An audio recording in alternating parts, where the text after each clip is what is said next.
Holy moly, what is this setup, fellas? Sportsnet. Sweet. All right. Careful, I was just mic'd up, eh? It's for Sportsnet, giving them what they want. Jets Take One Roundtable. Hey, I'm Adam Lowry of the Winnipeg Jets, and I'm joined by a couple of my teammates. I've got Josh Morrissey to my left, across the table, up-and-coming rookie, full Perfetti. Fett. Oh, we got him to smile. And our Vezina-winning goaltender, Connor Hellebuyck. So I guess I'm the host of this rectangular table discussion today. So we've got a couple high picks, 2 first-rounders, then a couple late round steals, a 3rd rounder and a 5th rounder. So why don't we go back to the draft? Why don't we start with the first-rounders? The Winnipeg Jets are proud to select Joshua Morrissey. You kind of never know where you're getting drafted or what's going to happen, and basically I think from the time I heard my name called, it was just a bit of a blur, and the next few hours went by pretty fast, but it was cool to get the experience of sharing it with my family and thanking them for the stuff they did to help me get there, and just tried not to trip going up the stairs at the draft.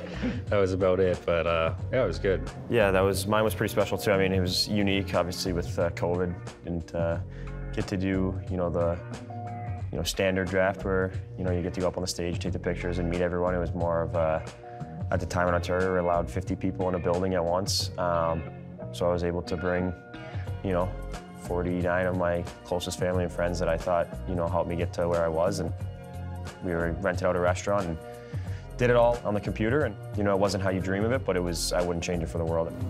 Helly, who are you working? I was working at Puckmasters.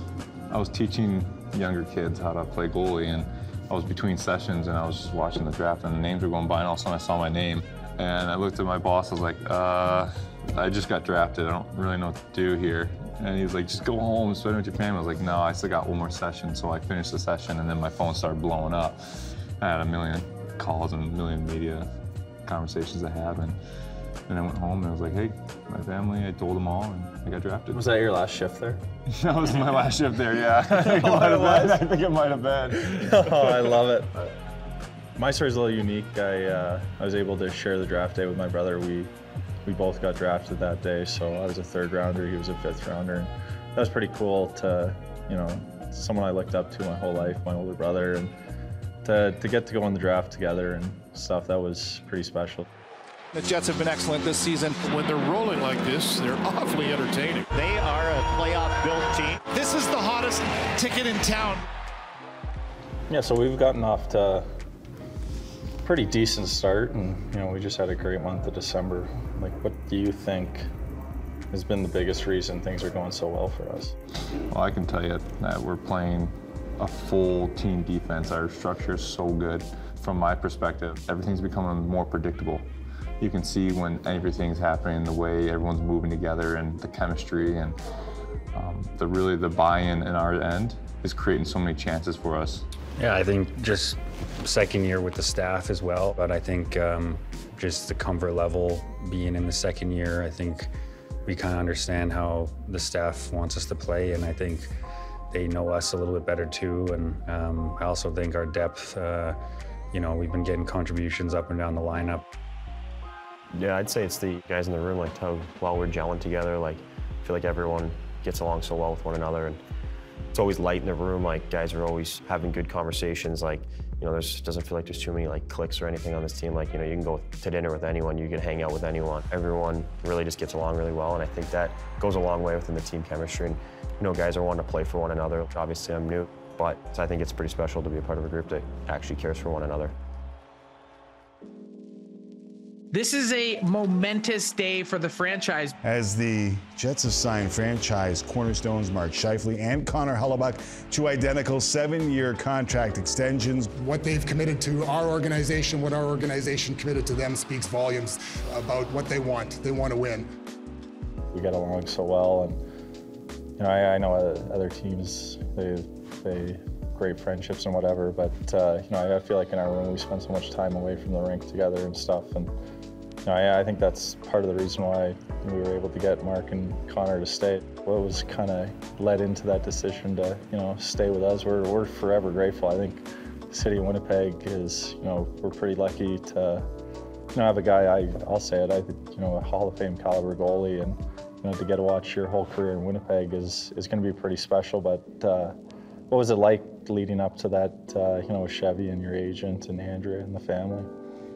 Well, thanks for those kind words, Laos. It's the nicest thing I've ever said to you. I don't even know what to say after that.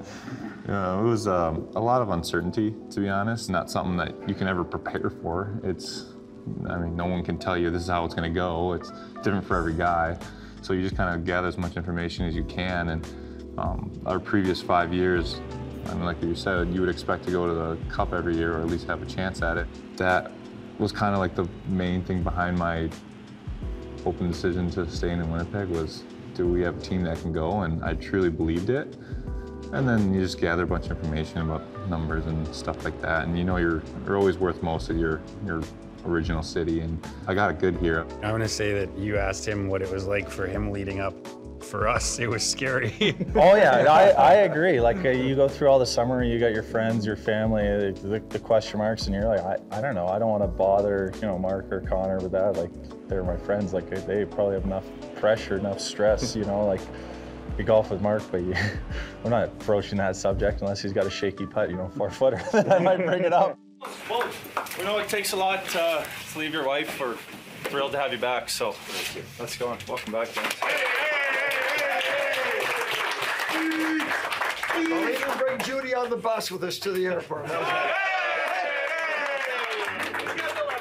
There was tough moments earlier in the year, when Bones had to leave for Judy. But going back, kind of what were your thoughts on the day he came back in Florida? He always talked about needing to be there for Judy, and I was really happy that he was there for him. And I just was concerned that he was coming back and trying to force it. I wanted him to do what he needed to do to be happy, and seeing him get all emotional and happy like that, I knew he made some right decisions, and was just happy to be able to have that moment with him.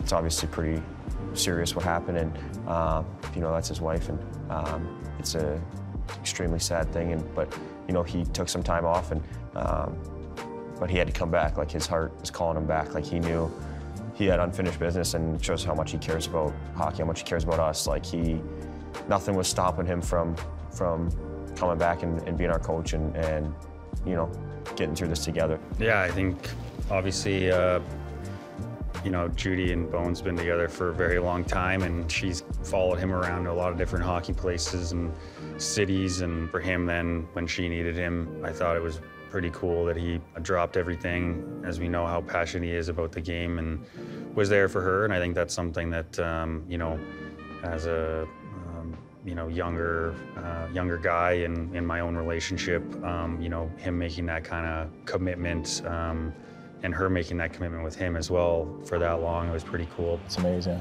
that, at his age, he easily could have walked away. And instead, he came back, and it's almost like he's thrown himself more into this work. He's got more passion just because he knows, how fragile life really can be. So, that night, giving him the game puck, that was pretty emotional.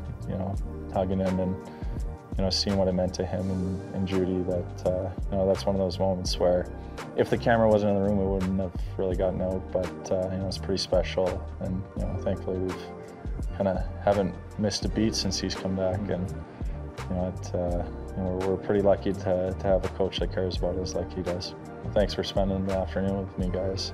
It means a lot. I know the fans are going to enjoy getting a glimpse into the lives of 4 guys that have been a big part of this organization for a long time. Thanks, Yeah, thanks for coming to my home.